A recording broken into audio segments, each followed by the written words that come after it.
ಕೂಡ ಕುಳಿತುಕೊಳ್ಬೇಕಿದ್ದರೆ ದೊಡ್ಡ ವಿನಂತಿ ಇರ್ತಾ ಇದೆ. ಯಾಕಪ್ಪ ಅಂತ ಕೇಳಿದ್ರ ಇದು ಗಳಿಗೆಯಲ್ಲಿ ಕೈ ಬಿಡುವಂತ ಹೋರಾಟ ಅಲ್ಲ ಬಂಧುಗಳೇ. ಈಗ ಹುಟ್ಟ್ಯಾದ ಹೋರಾಟ ಬಂದ್ರೆ ಇದಕ್ಕೆ ಮುಕ್ತಿ ಯಾವಾಗ ಸಿಗ್ತದೆ ಅಲ್ಲಿ ತನಕ ಇದು ನಿರಂತರವಾಗಿ ನಡೀತದೆ ಬಂಧುಗಳೇ. ಅದಕ್ಕೆ ತಾವೆಲ್ಲರೂ ಕೂಡ ಶಾಂತಿ ಸಮಾಧಾನದಿಂದಿರಬೇಕು. ಹೇಳ್ತಾರ ಮಾಡಿ ಮನೆಯಲ್ಲಿ ಇದ್ದಾರೇನೋ ಗುಡಿಸಲಲ್ಲಿ ಇದ್ದಾರೇನೋ ಅನ್ನ ತಿನ್ನುವ ಬದಲು ಚಿನ್ನ ತಿಂದು ಬದುಕಲು ಸಾಧ್ಯವಿಲ್ಲ ಬಂಧುಗಳೇ. ಈ ರೈತರಿಗೆ ಬೆಂಬಲ ಬೆಲೆ ಸಿಗುವವರೆಗೂ ಕೂಡ ಯಾರು ಕೂಡ ಇಲ್ಲಿ ಎದ್ದುವಂತ ವ್ಯವಸ್ಥೆ ಮಾಡೋದು ಬೇಡ. ಇವತ್ತು ನಮಗೆ ಲಾಭ ಇಲ್ಲ, ನಮಗೆ ನುಕ್ಸಾನದ ಫ್ಯಾಕ್ಟರಿ ನಮ್ಮ ಪದೇ ಪದೇ ಹೇಳ್ತಾ ಇದ್ದಾರೆ.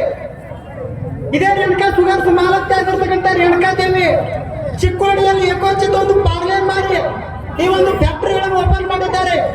ಅವರಿಗೆ ಲಾಭ ಇಲ್ಲಪ್ಪ ಫ್ಯಾಕ್ಟರಿ ಓಪನ್ ಮಾಡಿರ್ತಾವೆ ಎಲ್ಲರೂ ಕೂಡ ವಿಚಾರ ಮಾಡುವಂತ ಮಾತದ.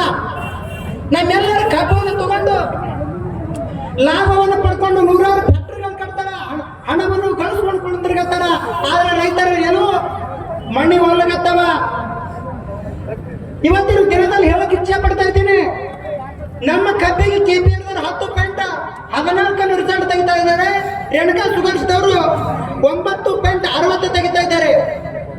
ನೆಲ ಇಲ್ಲಿದೆ ಅದ, ನೀರು ಇಲ್ಲಿದೆ ಅದ, ಎರಡು ಫ್ಯಾಕ್ಟ್ರಿ ನಮ್ಮ ತಾಲೂಕಿನಲ್ಲಿ ಅದಾವ. ಆ ಇನ್ಕೋರಲ್ಲಿ ಯಾಕೆ ತಾರತಮ್ಯ ಇತ್ತು? ಆ ಬೆಳಗಾವಿದವ್ರಿಗೆ ಒಳ್ಳೆ ರೇಟ್ ಬರ್ತದ, ಇನ್ಕೋರ್ ಬರ್ತದ ಹೇಳ್ತಾರ. ಅಲ್ಲಿ ಬೀಜ ತಂದ ಇಲ್ಲಿ ನಾಟಿ ಮಾಡ್ತಾ ಇದ್ದೀವಿ. ಎಷ್ಟು ಮಂದಿ ರೈತರು ಜಮಖಂಡದಿಂದ ಬೀಜ ತಂದಿಲ್ಲಪ್ಪ, ತಂದಿವಿ. ಅಲ್ಲಿ ಬೀಜ ತಂದಿಲ್ಲ, ನಾಟಿ ಮಾಡಿವಿ. ನಾವು ನೀರು ಬಿಡ್ತೀವಿ, ನಾವು ಕಸ ತೆಗಿತೀವಿ, ಎಲ್ಲ ರೀತಿಯ ವ್ಯವಸ್ಥೆ ಮಾಡ್ತಾ ಇದ್ದೀವಿ. ಅಂತ ಏನಾದ್ರು ಕೂಡ ಅಲ್ಲಿ ಏನಾದ್ರು ಟೆಕ್ನಾಲಜಿಯಲ್ಲಿ ಹೇಳ್ಕೊಡ್ರಿ, ಮುಂದೆ ನಮ್ಮ ಅಪ್ಪ ಹುಡುಗಂತ ತೋರಿಸ್ತೀವಿ. ನಾವು ತಾರತಮ್ಯ ಮಾಡ್ತಾ ಇದ್ದೀವಿ.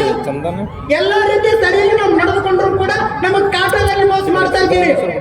ನಾವು ತೂಕ ಚೆಕ್ ಮಾಡೋದು ಹೇಳ್ತಾ ನಮ್ಮ ಆತ್ಮೀಯವಾಗಿ ನಾವು ಹೇಳ್ತಾ ಇದ್ದೀನಿ. ರಾಜಕೀಯವಾಗಿ ಮಾತಾಡ್ಬಿಡ್ತಾ ಮೇಲಿನ ವಿಚಾರಗಳು ಬರ್ತಾ ಇದ್ದೇವೆ, ಆದ್ರೂ ಕೂಡ ಮಾತಾಡಿ ವಿಚಾರ ಮಾಡ್ತಾ ಇದ್ದೇವೆ. ನಮ್ಮ ಸಕ್ಕರೆ ಕಾರ್ಖಾನೆ ಸಚಿವರು ತೂಕ ನೀವು ಚೆಕ್ ಮಾಡಿ APMC ಅಂತ ಹೇಳ್ತಾರ. ಆದ್ರೆ ದುರ್ದೈವ ನಮ್ಮ